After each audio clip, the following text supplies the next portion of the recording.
ሕማማት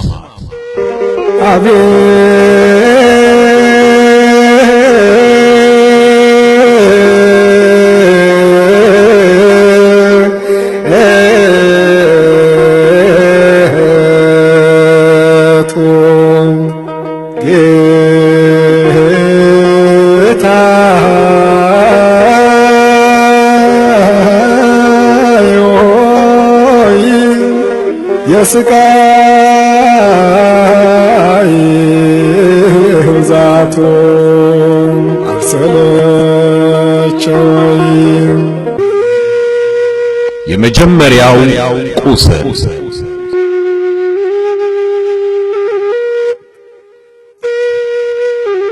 አሳልፎ የሚሰጥህ ማን ነው?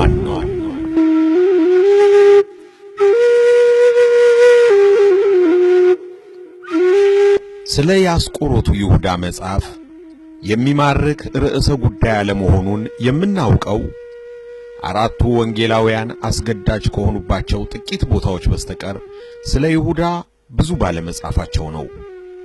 እኛም የይሁዳን ስም ሳናነሳ ጌታችን ስለተቀበለው ሕማምና መከራ ብቻ ብናነሳ ምንኛ በወደደን። ነገር ግን ይሁዳ ራሱ ጌታችን ስለኛ ከታገሳቸው መከራዎች አንዱ ነው። ምክንያቱም የጌታችን ሕማምና ስቃዩ የሚጀምረው ከ12ቱ አንዱ አድርጎ የቆጠረው ይሁዳ አሳልፎ ሲሰጠው ነው። በዕለተ ዓርብ በጠላቶቹ እጅ ከተሰቃየው ስቃይ ይልቅ በወዳጁ ይሁዳ ምክንያት የተሰቃየው የህሊና ስቃይ እጅግ የከፋ ነበር። የታመንሁበት የሰላሜ ሰው እንጀራዬን የበላ በእኔ ላይ ተረከዙን አነሳ ተብሎ እንደተነገረው ከሐዋርያቱ ጋር አንድ አድርጎ የሾመው የከረጢቱን ገንዘብ እንዲይዝ የታመነበት ደቀ መዝሙሩ ሲከዳው ማየቱ የጌታችን መጀመሪያ ስቃዩ ነበር። ጌታችን ስለ ይሁዳ በመንፈሱ ታወከ ተብሎ ተጽፏል። ከዚህ በፊት በመንፈሱ የታወከው የሚወደው አልዓዛር በሞተበት ወቅት ነበር። ስለዚህ ጌታ በሥጋ ለሞተው ለሚወደው አልዓዛር በመንፈሱ ታውኮ እንዳለቀሰ ሁሉ አሳልፎ ለሰጠውና ራሱን በነፍስ ጭምር ለገደለው ለሚወደው ይሁዳም አልቅሶለት ነበር። በነቢዩ ዘካርያስ ሰውም ይህ በእጅህ መካከል ያለ ቁስል ምንድነው ይለዋል። እርሱም በወዳጆቼ ቤት የቆሰልሁት ቁስል ነው ይላል ተብሎ የተጻፈለት ክርስቶስ ቁስሉ የሚጀምረው ከወዳጆቹ በሐዋርያት ቤት ውስጥ ይሁዳ ባቆሰለው የህሊና ቁስል ነው። ይሁዳ የሚለው ስም ከ12ቱ የእስራኤል ነገድ አባቶች ያንዱ ስም ነው። ስለ ልያ ደግሞም ጸነሰች፣ ወንድ ልጅንም ወለደች። በዚህም ጊዜ እግዚአብሔርን አመሰግናለሁ አለች። ስለዚህም ስሙን ይሁዳ ብላ ጠራችው ተብሎ ተጽፏል።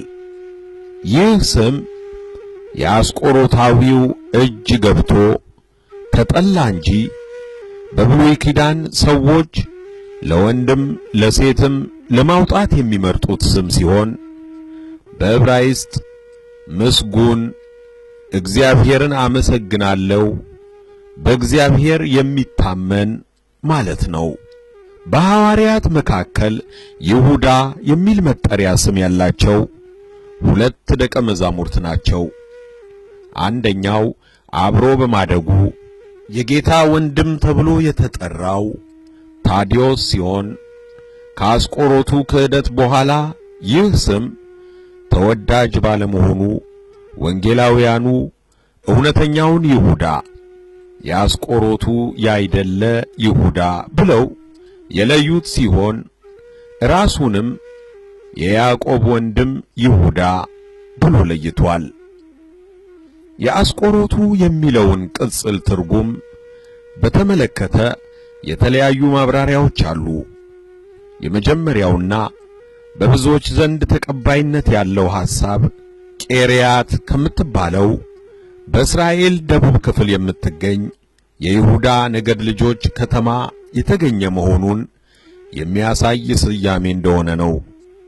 ይህ አጠራር ለይሁዳ ብቻ ሳይሆን ለአባቱ ለስምዖንም ጭምር የአስቆሮቱ የስምዖን ልጅ ተብሎ ጥቅም ላይ ሲውል መገኘቱ የከተማ ስም መሆኑን ለመረዳት ያስችላል።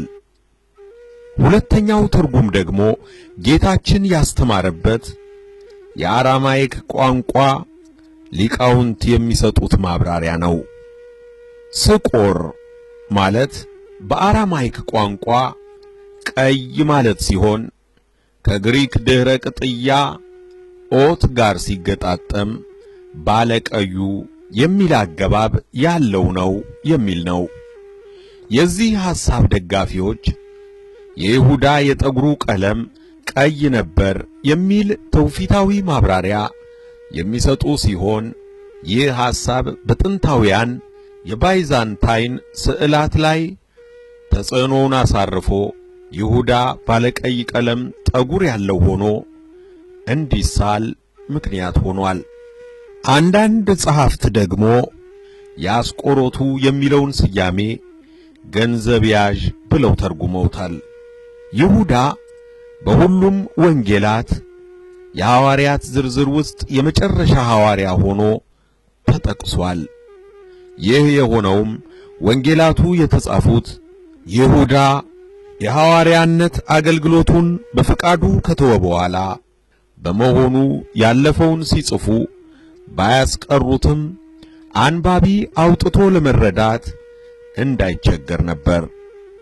የአስቆሮቱ ከሚለው ሌላ አሳልፎ የሰጠው ይሁዳ ተብሎ ተደጋግሞ ተጠቅሷል።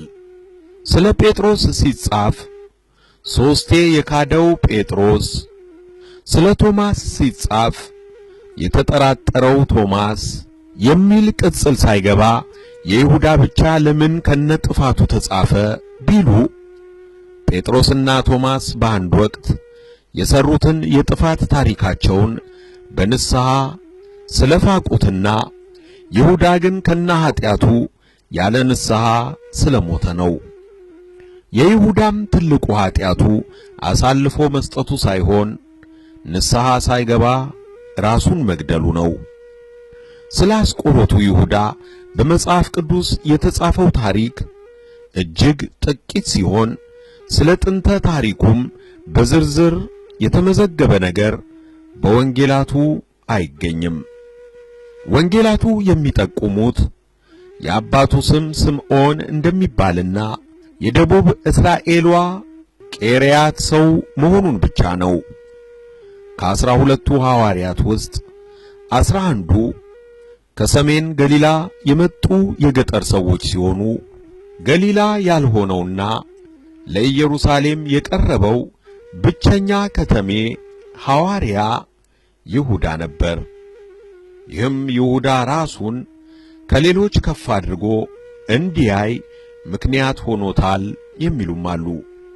የይሁዳ ታሪክ በዝርዝር አለመመዝገቡን ምክንያት ያደረጉ በኋላ ዘመን የተነሱ መናፍቃን በስሙ ወንጌል ከመጻፍ አንስቶ ይሁዳን እንደተበደለ ጻድቅ ሰው ለእኛ መዳን ወሳኝ እንደሆነ ተባባሪ ሰው ወዘተርፈ እያሉ ከወንጌል ትምህርት ጋር የሚጋጭ ብዙ ክህደትን ዘርተዋል።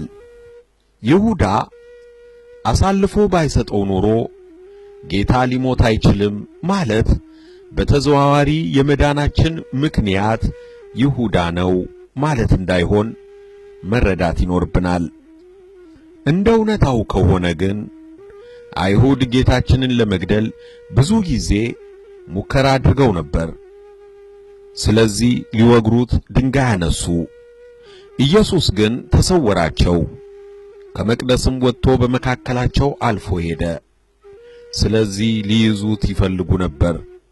ነገር ግን ጊዜው ገና ስላልደረሰ ማንም እጁን አልጫነበትም። ኢየሱስ በመቅደስ ሲያስተምር በግምጃ ቤት አጠገብ ይህን ነገር ተናገረ። ጊዜው ገና አልደረሰምና ማንም አልያዘውም። ጌታችን በአይሁድ እጅ ያልተያዘው ጊዜው ስላልደረሰና ስለ ሁላችን የሚሞተው በፈቃዱ እንጂ አስገድደውት እንዳልሆነ ሲያስረዳን ነው። ስለዚህ አይሁድ ለጌታችን ያላቸው ጥላቻ ብቻ ለጌታችን ሞት በቂ መንስኤ ነበር።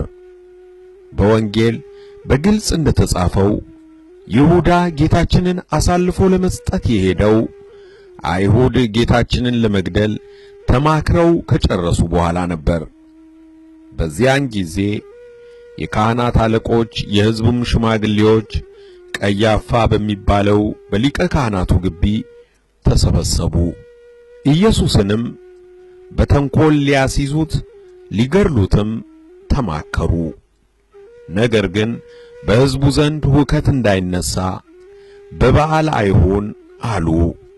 ይሁዳ ወደ አይሁድ የመጣው የረቡዕ ሸንጎ ተበትኖ ከቆየ ከሰዓታት በኋላ ነው። ከደቀ መዛሙርቱ መካከል አሳልፎ የሚሰጣቸው ሰው ይኖራል ብለው ስለማይገምቱ አይሁድ የይሁዳ መምጣት ያልተጠበቀ ዕድል ሆኖላቸው ነበር። ሁከት እንዳይፈጠር በበዓል አንያዘው ብለው የወሰኑት በስውር አሳልፎ የሚሰጣቸው ደቀ መዝሙሩ እንዳለ ስላላወቁ ነበር። ሕዝብ በማይበዛበት ጊዜ ሊይዙትም አስበው ነበር። ሲሰሙም ደስ አላቸው።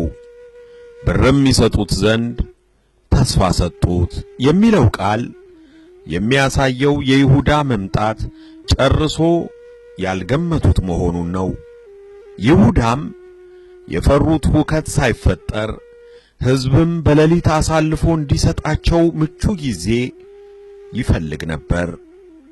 ከዚህ የምንረዳው ጌታችን ተሰቅሎ እንዲሞት የይሁዳ ድርሻ እጅግ ወሳኝ እንዳልነበርና የእርሱ ሚና ያስፈለገው በስውር እንዲያዝ ለማመቻቸት መሆኑን ነው። ይሁዳ ጌታ የሚያዝበትን ሂደት አፈጻጸሙን ያለ ችግር በማፋጠን ጌታ ብቻውን ሲሆን አይቶ በመንገር በጨለማ ለመለየት እንዲችሉ በመጠቆም ረዳቸው እንጂ ጌታን ለመግደልማ ሊቃነ ካህናቱ በግልም በማኅበርም ከወሰኑ ቆይተዋል። የማይስማሙት ማኅበራነ አይሁድ የተስማሙበትን የጌታ መስቀል ጉዳይ ይሁዳ ባይኖር አይፈጸምም ነበር ብሎ ማሰብ ከእውነታው እጅግ የራቀ ነው። ከሐዋርያት መካከል አንዱ በመሆኑ አሳልፎ መስጠቱ በክርስትና ዓይን ስናየው እጅግ አሳዛኝ ነው። በአይሁድ ዓይን ግን ይሁዳ ለጌታችን ሞት ያበረከተው አስተዋጽኦ የድል አጥቢያ አርበኛነት ሚና ብቻ ነው።